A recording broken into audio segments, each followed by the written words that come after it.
Hello guys, അപ്പോൾ തുടങ്ങാം. ഇന്ന് റമദാനിലെ ആദ്യ വെള്ളിയാഴ്ചയാണ്. അപ്പോൾ നമുക്ക് ജുമയ്ക്ക് പള്ളിയിൽ പോവാം. അപ്പോൾ ഏത് പള്ളിയിലാണ് എവിടെയാണെന്നൊക്കെ പറഞ്ഞുതരാം. അപ്പോൾ വാ. അപ്പോൾ നമ്മളിന്ന് വന്നിരിക്കുന്നത് വിഴിഞ്ഞം സെൻട്രൽ ജുമാ മസ്ജിദിലാണ്. അപ്പോൾ നമുക്ക് നമസ്കരിച്ചിട്ട് ബാക്കി പറയാം.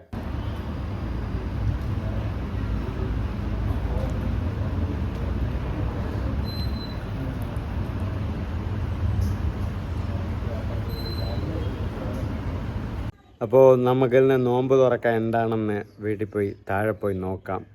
സത്യം പറഞ്ഞാൽ ഒരുപാട് സംസാരിക്കാൻ പറ്റുന്നില്ല. എനിക്ക് ഇവിടെ എന്തോ വേദന, കവലിൽ ഭയങ്കര വേദന. അപ്പം അതാണ് സംസാരിക്കുമ്പം ഒരു സ്ലോനെസ് പോലെ തോന്നുന്നു നിങ്ങൾക്ക്.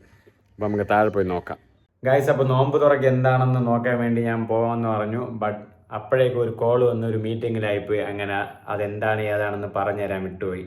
അപ്പോൾ വീഡിയോ എടുത്തുമില്ല. അപ്പോൾ ഇന്ന് നോമ്പ് തുറക്കാനായിട്ട് അപ്പവും ചിക്കൻ കറിയായിരുന്നു. അപ്പോൾ അത് വീഡിയോ എടുത്തില്ല. ബട്ട് ഇന്ന് ഇടഅത്താഴത്തിന് എന്താണെന്ന് ഞാൻ പറഞ്ഞുതരാം. വാ ഗൈസ്. അപ്പോൾ നമ്മൾ ഇടഅത്താഴത്തിന് വീട്ടിലുണ്ടാക്കിയ 2 ഷവർമ്മയും 2 ഉഴുന്നുവടയും 1 മുട്ടയും, പാല് വരുന്ന വഴി വരുന്നുണ്ട്. അപ്പോൾ ഇതൊക്കെയാണ് നമ്മൾ അത്താഴവും ഇടഅത്താഴവും, അല്ല നോമ്പ് തുറയും അത്താഴവും. അപ്പോൾ അടുത്ത വീഡിയോസായിട്ട് ഇനി വരാം.